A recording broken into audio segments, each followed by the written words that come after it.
मेरा नाम नूर है। जिस कजन ने जबरदस्ती मेरे साथ शादी की, वो उम्र में मुझसे 6 साल बड़ा था। शादी के कुछ माह तक हम एक दूसरे को कबूल नहीं किया था। मेरे सारे अरमानों में पानी फिर गया था। लेकिन एक दिन जो उसने मुझसे आकर कहा, ये सुन मेरे होश उड़ गए। तेरे संग यार आखिरी किस्त। मामा हमेशा मुझे डांटती ही रहती हैं। उसने मुंह बिसोड़ते रहीला बेगम की शिकायत लगाई थी। अब मुंह फाड़ के ये तो नहीं कह सकती थी कि आपके दामाद ने दिमाग खराब किया हुआ है। मैं पूछता हूँ तुम्हारी मामा को क्यों डांटती हैं वो मेरी बेटी को। अब तो उसकी शादी भी हो गई है। सैफ साहब ने मसनूई गुस्से से कहा तो वो मुस्कुराई थी। फिर वो कुछ देर बैठी उनके साथ बातें करती रही और समा के वहां आने पे वो उठ के बाहर बकरे के पास आ गई थी। सामा जो उसके लिए बाहर आया था उसे यूं उठ के बाहर जाते देख उसके माथे पे बल आए थे। खा लो मेरे प्यारे बकरे खा लो। आज आखिरी दिन है आजादी का। फिर मेरी तरह तुम लोगों को भी कुर्बान कर दिया जाएगा। बकरों के आगे चारा डालते हारे ने उनसे हमदर्दी का इजहार किया था, जिसके जवाब में उन्होंने मैं किया था। अरे हाँ ना, सच में तुम लोग कुर्बानी के बकरे हो, जबकि मैं कुर्बानी की बकरी हूँ। मैं अल्लाह की राह में कुर्बान किया जाना है और मुझे एक खड़ूस के आगे कुर्बान कर दिया गया है। हाले उनसे ऐसे बातें कर रही थी जैसे इन्हें सारी बातें समझ आ रही हों। माना मैं इस खड़ूस से शादी नहीं करना चाहती थी, मगर अब हो गई, क्या कर सकती हूँ। बदकिस्मती से अब मैं उनकी बीवी हूँ। मैं गर वो तो ऐसे ट्रीट करते हैं जैसे वो उनके थाने की कोई पेशावराना मुजरिम हो। वो अपनी सुनाने में मसरूफ थी। उसे पता ना चला कि सामा दबे पांव वहां आते उसके पीछे खड़ा उसकी बातें सुन रहा था। पहले मैं समझती थी कि वो जानबूझ के सड़ा हुआ मुंह लेके फिरते रहते हैं, मगर अब पता चला कि उन्होंने ताया अब्बू की मौत को अभी तक कबूल ही नहीं किया। चलो पहले तो बात और थी, मगर मैं अब उनकी बीवी हूँ। वो चाहे तो मुझसे शेयर करके अपना दिल का बोझ हल्का कर सकते हैं, मगर वो तो मुझे किसी खाते में ही नहीं लाते हैं। अपनी बात के एहतमाम पे उसने मुंह बिसवा था। अच्छा छोड़ो इन बातों को, मैं भी क्या तुम लोगों को अपने दुखड़े सुनाने लगी हूँ। तुम चारा खाओ, आज तुम लोगों का भी आखिरी दिन है। वैसे मैं तुम लोगों का बहुत मिस करूँ। इतने दिनों में तुम लोग मेरे अच्छे दोस्त बन गए थे। हाले ने उदासी से कहते उनके सिरों पर अपना हाथ फेरते कहा था। क्या हो रहा है यहाँ। सामा की आवाज पे वो चौंक के सीधी हुई थी। कहीं उसने मेरी बातें सुन ली तो। एक पल को दिल धड़का था। वो जाने क्या क्या बकवास करती रही थी। कुछ नहीं, मैं बस इन्हें चारा डालने आई थी। अपनी बात मुकम्मल करते वो तेजी से अंदर चली गई थी। ये जो तुम लोगों को दोस्त है ना, उसका ऊपर का हिस्सा खाली है, मगर है दिल की अच्छी। उनके करीब झुकते सामा ने इन्हें राजदारी से बताया। उनके सर सहलाता खुद भी मुस्कुराता हुआ घर के अंदर चला गया था। अगला दिन मामूल के दिनों से हटके था, क्योंकि ईद की सुबह हमेशा ही हंगामा खेज होती है। उसामा और सैफ साहब तैयारों के ईद की नमाज के लिए चले गए थे।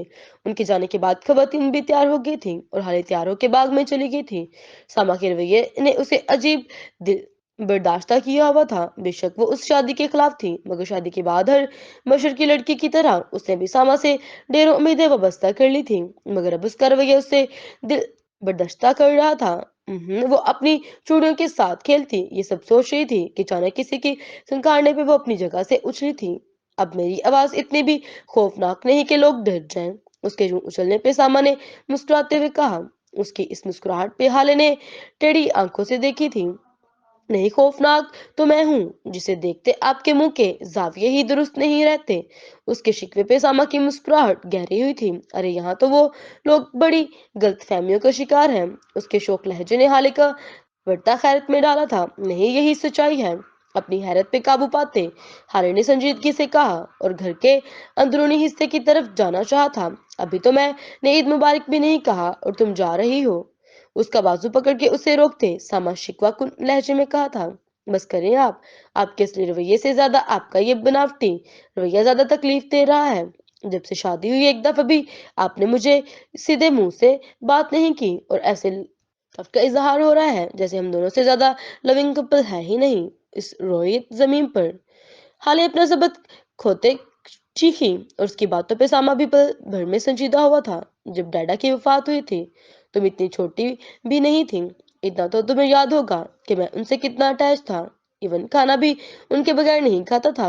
उनकी अचानक मौत ने मेरे हवास तलब कर दिए थे। मेरे लिए इस बात पर यकीन करना मुश्किल हो रहा था कि वो अब इस दुनिया में नहीं रहे।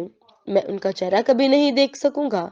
अपने हाथ में पकड़े हाले के हाथ पे उंगलियां जमाते सामा ने होले से अपनी जात की परत उसके सामने खोलने शुरू किए थे। हाले भी सारी बातें बुले से सुन रही थी। उन सब सोचों ने मिलकर मुझे चिड़चिड़ा बना दिया। मैं आहिस्ता आहिस्ता आदम बेजार होने लगा। किसी बच्चे को उसके बाप के साथ हंसते मुस्कुराते देखता तो मेरे अंदर आग लग जाती। तुम्हारे साथ भी मैं इसलिए रूठ हो जाता था और मेरे अंदर सवाल जागता था, मेरे मेरे साथ ये ऐसा क्यों हुआ? बाकी बच्चे भी तो अपने माँ बाप के साथ हैं, मेरे साथ मेरा बाप क्यों नहीं? इंसान हूं ना, और इंसान बस ये याद रखता है उससे क्या छीना गया है, ये देखता नहीं बदले में कुछ दिया भी गया है। आखिर हल्की सी तंजिया मुस्कुराहट चमकी थी उसके होंठों पे। अगर अल्लाह ने मुझसे डैडा को छीना था तो बदले में चाचा जान का दुगना प्यार भी दिया था। अगर चाचा जान के दिल में भी जायदाद का लालच आ जाता, वो मुझसे अच्छा सलूक ना करते, तो मैं क्या कर लेना था? इन सब बातों का शायद मुझे एहसास ना होता अगर वो वाक्य ना होता। और वो रुका तो हाले ने सवारी निगाहों से उसे देखा, जिसने गहरी सांस भरी और दोबारा बोलना शुरू किया था। हमारे निकाह के 1-2 दिन बाद की बात है। मैं पुलिस स्टेशन से घर वापस आ रहा था कि मेरी गाड़ी से एक औरत टकरा गई। उसके साथ 3-4 साल का एक बच्चा भी था। चोट ज्यादा तो नहीं लगी थी, मगर वो बेहोश हो गई थी। तो मुझे इन्हें हॉस्पिटल लेके जाना पड़ा। उनका हुलिया उनकी खस्ता हाली को बयान कर रहा था। मैंने कुछ पूछना मुनासिब ना समझा, मगर उन्होंने मेरा यूनिफॉर्म देखकर मुझसे मदद की अपील की। सामा की तमहीद को बड़े गौर से सुन रही थी। उनकी शादी को कुछ ही अरसा हुआ था और एक ही बेटा था। शोर की वफात एक एक्सीडेंट में हो गई थी। शोर की जायदाद काफी थी जिसे हथियाने के लिए वो लोग उसकी और उसके बेटे की जान के पीछे पड़े थे। तब मैंने अपना साबा किया और मुझे इस बात का अदराक हुआ कि मैं किस कदर गलत था। उसकी आवाज में नमी गई थी। अल्लाह की इतनी नेमतों, इतने फजलो करम के बाद भी उसने नला रहा, खुद भी अजियत से में रहा और अपने साथ अपने प्यारों को भी अजियत में रखा। मैं जानता हूँ मामा की ख्वाहिश है कि मैं दोबारा पहले जैसा हो जाऊं, दूसरों के साथ घुलूं मिलूं, मगर वो कह नहीं पाती थी और मैं अमल नहीं कर पाता था।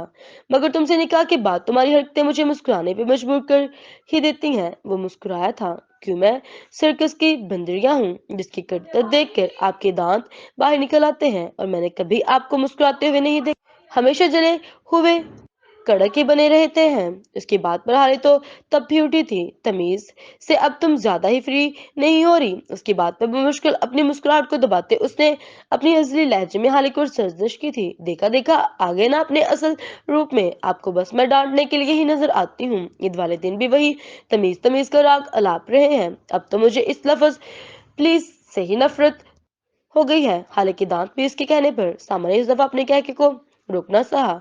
हाले ने हैरत से उसे हंसते हुए देखा था। बस तुम्हारा यही एक्सप्रेशन देखने के लिए तुम्हें जानबूझकर चिढ़ाता हूँ। सामा ने होले से उसकी नाक दबाई थी। मैं ये नहीं कहूंगा कि मुझे तुमसे तूफानी किस्म का इश्क हो गया है इन चंद दिनों में, हाँ, मगर मैं तुम्हारी तरफ अट्रैक्ट जरूर हो रहा हूँ। मगर इस अट्रैक्शन के इश्क में बदलने की आसार पर नजर आ रहे हैं, क्योंकि जब लड़की प्यारी होने के साथ साथ शरारती भी हो तो फिर मोहब्बत नहीं इश्क ही हुआ करता है। सामा के मुस्कुराकर कहने पर हाले ने शर्मा की नजरें झुकाई थी और उसका साथन उस सामा के हाथ में था।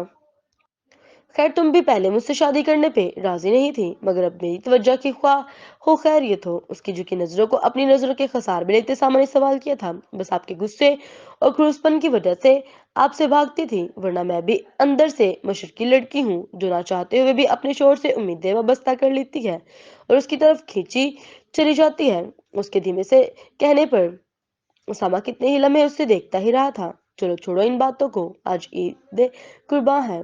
आज सब जानवर कुर्बान करेंगे, जबकि मैं आज के दिन अपना फजूल का गुस्सा अनाजिद सब कुर्बान करता हूँ। ईद मुबारक। अपने पसंदीदा सफेद फूलों के पौधे से एक फूल तोड़ते उसकी तरफ बढ़ाया था। आप तो अपनी चीजें किसी के साथ शेयर नहीं करते, हाले ने आईब्रो उचकाते पूछा था। जब जिंदगी शेयर कर ली है तो पीछे रह क्या जाता है? सामा के जवाब ने उसे मुस्कुराने पे मजबूर किया था। अगर ये बात है तो मैं भी वादा करती हूँ अपने सारे आलसीपन, सुस्ती और काली चोरी को कुर्बान करती हूँ। आपके सारे काम और मामा के सारे दिए काम खुश दिली से करूंगी। खैर मुबारक। हाले ने उसके हाथ से फूल पकड़ते उसके अंदाज में कहा तो सामा हंस दिया था। अच्छा चलो अब अंदर, चाचा जान इंतजार कर रहे होंगे। तुम्हारे दोस्तों को कुर्बान करने के लिए कसाई को भी बुलाया लाना है। जब सब कुछ क्लियर हो गया तो सामा ने कहते हुए अपना कदम आगे बढ़ाया और हाले भी उसके हम कदम हुई थी। वो यूं ही बातें करते वहां आए तो घर के बाकी तीनों नफूस ने इन्हें हैरत से देखा था, क्योंकि शादी के बाद से आज वो पहली बार नॉर्मल कपल की तरह दिखे थे। इससे घर वालों का हैरान होना बनता था। खैर है, आज ये मशरिक और मगरिब इकट्ठे कैसे हैं? सवाल पूछने वाली असमत बेगम थी। उन दोनों ने जवाब देने की बजाय एक दूसरे को देखा और हंस पड़े थे। सामा को हंसते देखकर उन दोनों की हैरत में इजाफा हुआ था, क्योंकि वह मुश्किल मुस्कुराने वाला बंदा आज हंस रहा था। मगर सबको ये तब्दीली बहुत अच्छी लगी थी, तो इन्होंने दिल ही दिल में माशाल्लाह कहा था, जबकि उनके चेहरों पे हैरत और खुशी देखते सामा का दिल सरशार हुआ था, और साथ ही उसे अफसोस भी हुआ कि उसने ऐਵੇਂ अपने बेबुनियाद सोचों की वजह से इन सब चेहरों को उस खुशी से महरूम रखा। मगर उसने दिल ही दिल में मुसम इरादा बांधा कि वो अपने अब तक के रवैये का अजाला नहीं, हर खुशी देख कर करेगा। उन सब के लिए सबसे बड़ी खुशी तो अपने बच्चों की खुशियां थी। ये दुनिया है, यहाँ किसी की भी जिंदगी फूलों की सेज नहीं। हर कोई अपनी अपनी जिंदगी जगह जिंदगी की जंग लड़ रहा है।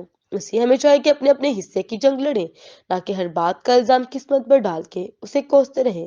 क्योंकि अगर अल्लाह कुछ लेता है तो बदले में कुछ देता भी है। अब ये इंसान पे मुनहसर करते हैं कि वो इस बदले को पहचानता है या बस नाशुक्री ही करता है। खत्म शुदा।